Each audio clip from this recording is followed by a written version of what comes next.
ஒரு மகிழ்ச்சியான வாழ்க்கை அமைக்கப்பட வேண்டும் என்றால் எது ஒரு கணவனுக்கு தேவை? முதலாவது, திருமணம் முடித்து கொடுக்கப்பட்டால் அந்த மனைவி யார் என்பதை முதலில் அறிந்து கொள்.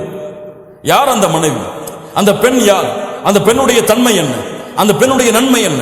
அந்த பெண்ணிடத்தில் இருக்கக்கூடிய தீமை என்ன? அந்த பெண்ணுடைய நல்ல குணம் என்ன, கெட்ட குணம் என்ன? அந்த பெண் எதை விரும்புவாள், எதை விரும்ப மாட்டாள்? முதலில் அதை அறிந்து கொள். அதை படி.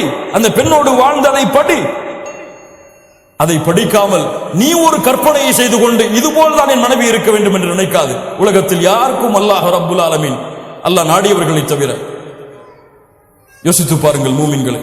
அல்லாஹ்வுடைய தூதர் ஸல்லல்லாஹு அலைஹி வஸல்லம் உடைய மனைவிமார்கள் அல்லாஹ்வுடைய தூதரை அறிந்திருந்தார்கள். அல்லாஹ்வுடைய தூதர் தன்னுடைய மனைவிமார்களை அறிந்திருந்தார்கள். ஆயிஷா ரலியல்லாஹு அன்ஹா அவர்களை பார்த்து அல்லாஹ்வுடைய தூதர் முஹம்மது ரசூலுல்லாஹ் ஸல்லல்லாஹு அலைஹி வஸல்லம் சொல்வார்கள், ஆயிஷா, நீ எப்போது கோபத்தோடு இருக்கிறாய், எப்போது என் மீது சந்தோஷமாக இருக்கிறாய் என்பதை நான் அறிந்திருக்கிறேன்.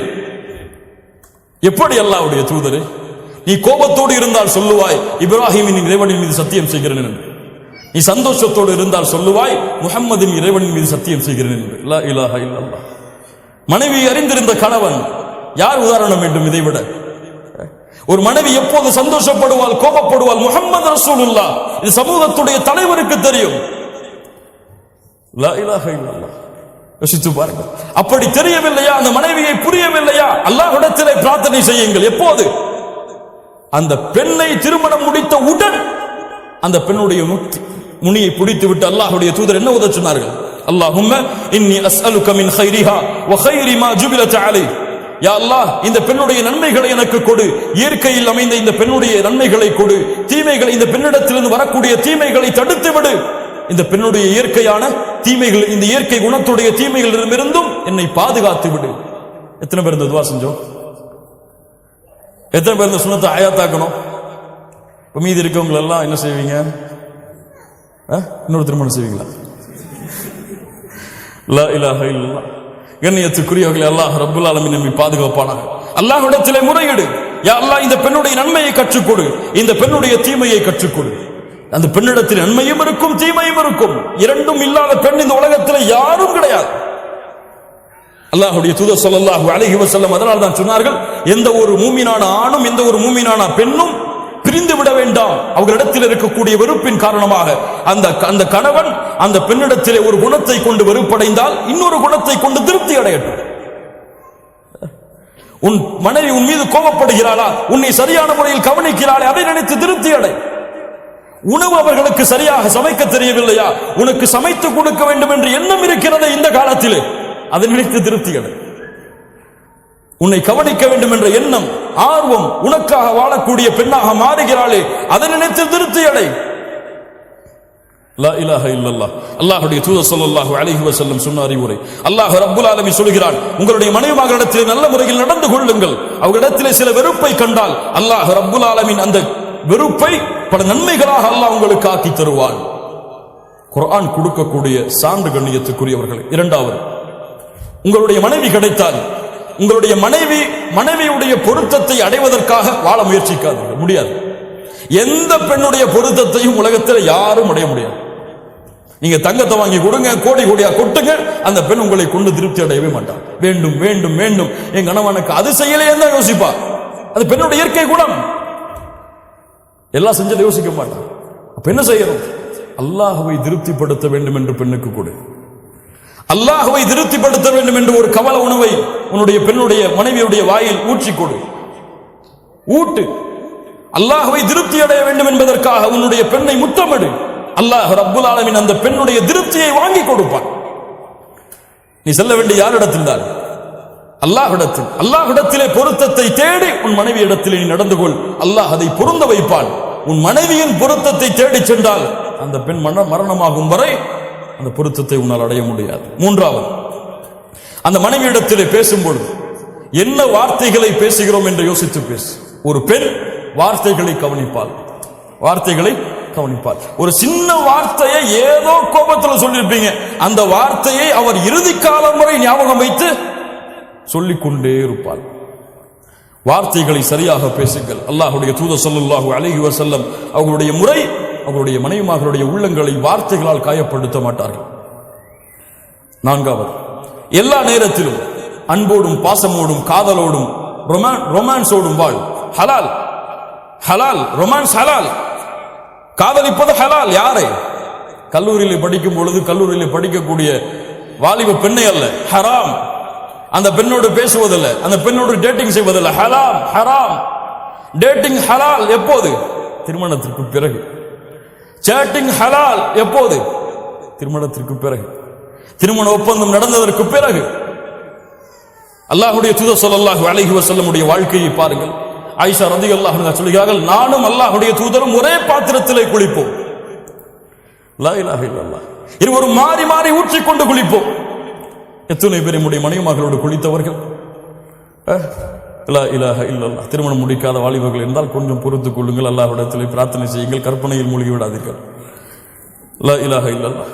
அல்லாஹ்வுடைய தூதர் ஸல்லல்லாஹு அலைஹி வஸல்லம் வழக்க முறை ஒவ்வொரு தொழுகைக்கு செல்வதற்கு முன்னாலும் தன்னுடைய மனைவியை முத்தமிட்டு செல்வார்கள். யாருடைய வழிமுறை? முஹம்மது ரசூலுல்லாஹ் ஸல்லல்லாஹு அலைஹி வஸல்லமுடைய வழிமுறை. தொழுகைக்கு செல்லும் பொழுது முத்தமிடுவார்கள் தன் மனைவியை. இன்னைக்கு பக்கத்துல வராதீங்க, உது செஞ்சிருக்கீங்கன்றாங்க. லா இலாஹ இல்லல்லாஹ். சுன்னah. அல்லாஹ்வுடைய தூதருடைய வழிமுறை. ஒரு மனிதன் 5 முறை தன் மனைவி மீது பாசத்தை வெளிப்படுத்துகிறான், அந்த குடும்பத்தில் பிரச்சனை இருக்குமா? பிரச்சனை இருக்குமா? அல்லாஹ்வுடைய தூதர் தன்னுடைய மனைவியுடைய வாயில் உணவை ஊட்டி கொடுப்பார்கள். ஒரு நாளையில் ஒரு முறை உங்கள் மனைவிக்கு உணவை ஊட்டுவதை மறக்காதீர்கள், உங்கள் வாழ்க்கையில் பிரச்சனையே இருக்காதுங்க. அப்படித்தானே? உணவை ஊட்டும் பொழுது கோபத்தோட ஊட்டுவீங்க, வெறுப்போடைய ஊட்டுவீங்க. ஒருக்க எல்லா கவலையும் மறந்து ஒரு உணவை ஊட்டுவோம்னு ஊட்டுங்க, அல்லாஹ் உங்களுக்கு அதை கொண்டே உங்களுடைய வாழ்க்கையை சந்தோஷமாக்கிடுவான், மகிழ்ச்சியாக்கிடுவான். அல்லாஹ்வுடைய தூதர் தன்னுடைய மனைவி எந்த இடத்திலே கடித்தார்களோ அந்த உணவை அதே இடத்திலே வாங்கி கடிப்பார்கள். லா இலாஹ இல்லல்லாஹ். உஸ்வத்துல் ஹஸனா, உஸ்வத்துல் ஹஸனா. கண்ணியத்துக்குரியவர்களே, அல்லாஹ் ரப்புல் ஆலமீன் இது போன்ற வாழ்க்கையை நமக்கு தருவானாக. அல்லாஹ்வுடைய தூதர் ஸல்லல்லாஹு அலைஹி வஸல்லம் தன் மனைவியோடு ஓட்டப்பந்தயம் வைப்பார்கள். ஓட்டப்பந்தயம். ரசூலுல்லாஹ் ஸல்லல்லாஹு அலைஹி வஸல்லம் தெருக்களில் ஓடுவார்கள் தன் மனைவியோடு. லா இலாஹ இல்லல்லாஹ். என்ன ஒரு வாழ்க்கை பாருங்கள், அல்லாஹ்வுடைய தூதருடைய வாழ்க்கை. அது போன்று 6வது, மனைவியை நம்புங்கள். முதலில் சந்தேகம் கொள்ளாதீர்கள். மிகப்பெரிய நோய் அது. சந்தேகிப்பது முதல் பெரிய நோய். அது போன்று பெண்கள் சந்தேகப்படும் அளவிற்கு நடந்து கொள்ளக்கூடாது. சந்தேகப்படுவது ஆண்களுக்கு மிகப்பெரிய நோய். அது போன்று பெண்கள் என் கணவன் என் மீது சந்தேகப்படும் அளவிற்கு நடந்து கொள்ளக்கூடாது. உறுதியான நம்பிக்கையோடு, ஒரு நம்பிக்கையோடு, சந்தேகம் இல்லாத வாழ்க்கையோடு அமைந்தால்தான் அந்த வாழ்க்கை மகிழ்ச்சியாக இருக்கும். இல்ல, இவனுடைய மூளையெல்லாம் குழம்பி குழம்பி குழம்பி ஷைத்தானுடைய கட்டுப்பாட்டில் சென்று அந்த பெண்ணை தலாக்கு விடும் அளவிற்கு இந்த சந்தேகம் அவனை கொண்டு செல்லும். பல குடும்பங்களுடைய பிரிவு சந்தேகத்திலிருந்து எழுந்தது. அல்லாஹ் இந்த நோயிலிருந்து நம்மை பாதுகாப்பானார். 7வது, கணவன் மனைவியுடைய மனைவி ஒரு முடிவை கொடுத்தால் அதை மதியுங்கள். இவ என்ன எனக்கு முடிவு கொடுக்கிறது, ஒரு பொம்பளை அப்படின்னு சொல்லி தள்ளி போடாது. அல்லாஹ்வுடைய தூதர் ஸல்லல்லாஹு அலைஹி வஸல்லம் ஹுதைபியா உடன்படிக்கை என்ன செய்வதென்று தெரியாமல் வருகிறார்கள். சஹாபாக்கள் கட்டுப்படவில்லை, உள்ளே வருகிறார்கள். யாருடைய அறைக்கு? கவலை என்று வரும்பொழுது அல்லாஹ்வுடைய தூதர் யாருடைய அறைக்கு சென்றார்கள்? யாருடைய அறைக்கு? மனைவியின் அறைக்கு சென்றார்கள். லா இலாஹ இல்லல்லாஹ். இன்னைக்கு வீட்டுக்கு போனாதான் கவலை, வெளியே வந்தாதான் சந்தோஷம் இருக்கு இவனுக்கு. ஏன்? இவன் மனைவியை அதோடு பழகவில்லை. மனைவி இடத்தில் எதை பகிர வேண்டுமோ பகிர்ந்த அந்த நட்பை அங்கே ஏற்படுத்தவில்லை. நண்பனுக்கு முதலிடம் கொடுத்து மனைவியை பின்னால் தள்ளினான். அல்லாஹ்வுடைய தூதர் ஸல்லல்லாஹு அலைஹி வஸல்லம் அந்த அறைக்குள் நுழைந்தவுடன் உம்மு ஸலமா ரலியல்லாஹு அன்ஹா சொல்கிறார்கள், அல்லாஹ்வுடைய தூதருடைய முகத்தில் இருந்த கவலையை நான் அறிந்து கொண்டேன். லா இலாஹ இல்லல்லாஹ். ஒரு கணவனுடைய முகம் உள்ளே வரும்பொழுது எப்படி இருக்கிறது மனைவி பார்க்க வேண்டும், அதன்படி நடந்து கொள்ள வேண்டும். உள்ள வந்த உடனே எங்க ஜோயாலிகாஸ்ல ஒரு 10 பவுன் வாங்கிட்டு வந்துருமான்னு சொல்றீங்க, அவன் கோபத்தில் இருக்கும்போது என்ன ஆகும்?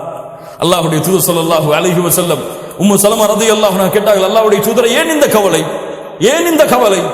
அல்லாஹ்வுடைய தூதர் சொன்னார்கள், என் தோழர்களுடைய வார்த்தைக்கு கட்டுப்படவில்லை, இப்படி நிகழ்ந்து விட்டது. உம்ராவை செய்யாமல் கொண்டு வந்த ஆடுகளை அறுத்து செல்ல வேண்டும் என்று கட்டளையிட்டேன், ஆனால் செயல்படுத்தவில்லை அவர்கள்.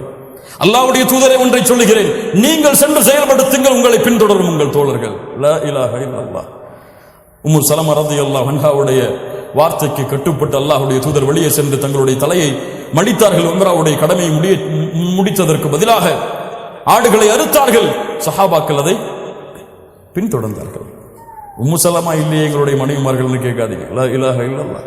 கட்டுப்படுங்கள். அல்லாஹ் ரப்புல் ஆலமீன் அதன் செல்வத்தை பரக்கத்தை வைத்திருக்கிறான். 8வது, இந்நேரமும் பொறுமையை கையாளுங்கள் அல்லாஹ்விற்காக. உங்கள் மனைவி கோபப்பட்டால் உங்கள் மனைவிக்காக பொறுமையை கையாள வேண்டாம். நீங்கள் உங்கள் மனைவிக்காக அந்த பெண்ணிடத்தில் அன்பையும் பாசத்தையும் கோபத்தையும் காட்ட வேண்டாம். அல்லாஹ்விற்காக காட்டுங்கள். அல்லாஹ் அதை ஏற்றுக்கொள்வான்.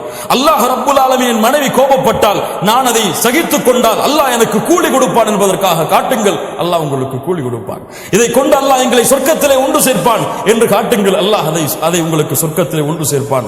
9வது, சதா நேரமும் உங்கள் குடும்பத்திற்காக பிரார்த்தனை செய்து கொண்டிருங்கள். இப்ராஹிம் அலைஹிஸ்ஸலாம் அல்லாஹ்விடத்திலே பிரார்த்தனை செய்தார்கள். ரப்பி ஜஅல்னி முகீமஸ் ஸலாத் வ மின் ذُرِّيَّتِي. யா அல்லாஹ், என்னையும் என்னுடைய வாரிசுகளையும் தொழுகை நிறைவேற்றக்கூடியவர்களாக ஆக்கி வை. இன்று பிள்ளை தொழுவான், கணவன் தொழமாட்டான், கணவன் தொழுவான், மனைவி தொழமாட்டாள். இதுவெல்லாம் முஸ்லிம் குடும்பமே கிடையாது. கணவன் தொழுது மனைவி தொழவில்லை என்றால் இது முஸ்லிம் குடும்பம் கிடையாது. வேண்டும் என்று கணவன் தொழுகையை விட்டால் அவன் காஃபிர். லா இலாஹ இல்லல்லாஹ். அல்லாஹ் பாதுகாப்பானாக. வேண்டும் என்று விட்டால், மறதியிலே தவறியிலே விட்டால் அவர் அது பாவம். அது தௌபாவின் மூலமாக நிறைவேற்றப்பட வேண்டும். தொழுகை இல்லாத கணவர்கள் இந்த தொழுகையுடைய மனைவிகளுக்கு கொடுக்கப்பட்டிருக்கிறது பெற்றோர்களால். பிள்ளைகள் தொழாமல் இருக்கிறார்கள். கவலை இல்லாமல் முஸ்லிம் பெண்களான ஆண்களும் பெண்களும் வாழ்கிறார்கள். இந்த வயசுலயே காலையில் 4 மணிக்கு எழுஞ்சி இவன் பணியில போய் தொழுகணுமா? 10th எக்ஸாம் இருக்கு, இவன் தொழுக போனா என்ன ஆகும்? பரிச்சை குழந்தை போயிருமே. லா இலாஹ இல்லல்லாஹ். உங்களுடைய பிள்ளைக்கு உலகத்தை காட்டி வளர்க்கிறீர்களா? உங்களுடைய பிள்ளைக்கு உலகம் மட்டும் போதும் என்று மறுமையை மறக்க வைக்கிறீர்களா? அல்லாஹு அக்பர், அல்லாஹ் மிகப்பெரியவன் இல்லை, உங்களுடைய 10th எக்ஸாமும் 12th எக்ஸாமும் தான் மிகப்பெரியது என்பதை உங்களுடைய பிள்ளைக்கு நீங்கள் கற்றுக் கொடுக்கிறீர்களா? இந்த பிள்ளை எதை நோக்கி செல்லும் வளர்ந்ததற்கு பிறகு? துஆ செய்யுங்கள் உங்களுடைய குடும்பத்திற்காக. யா அய்யுஹல்லதீன ஆமனூ, ஈமான் கொண்டவர்களே, கூ அன்ஃபுஸக்கும் வ அஹ்லீக்கும் நாரா, உங்களையும் உங்கள் குடும்பத்தார்களையும் ஈமான் கொண்டவர்களே நரக நெருப்பிலிருந்து பாதுகாருங்கள். கடமை. உங்கள் மனைவியை நரக நெருப்பிலிருந்து பாதுகாப்பது உங்களுடைய கடமை. உங்களுடைய பிள்ளைகளை நரக நெருப்பிலிருந்து பாதுகாப்பது உங்களுடைய கடமை.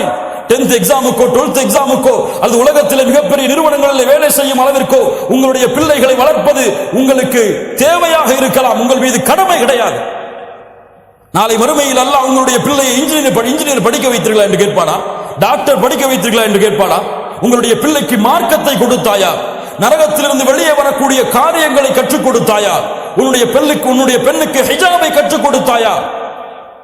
உன்னுடைய பெண்ணுக்கு ஒரு ஆணிடத்தில் எப்படி பழக வேண்டும் என்ற முறையை கற்றுக் கொடுத்தாயா? இன்னைக்கு வீட்டில் உட்கார்ந்துட்டு ஆணும் பொண்ணும் அவங்களுடைய தந்தையும் தாயும் பிள்ளைகளும் சேர்ந்து எதை பார்க்கறாங்க? நாடகம், சீரியல். லா இலாஹ இல்லல்லாஹ். கேவலம். முஸ்லிம் சமூகம் கேவலம். தனக்கு முன்னால் தன்னுடைய மனைவி ஒரு அந்நிய ஆணை டிவியிலே பார்க்கிறாள். கணவனுக்கு உணர்வில்லை.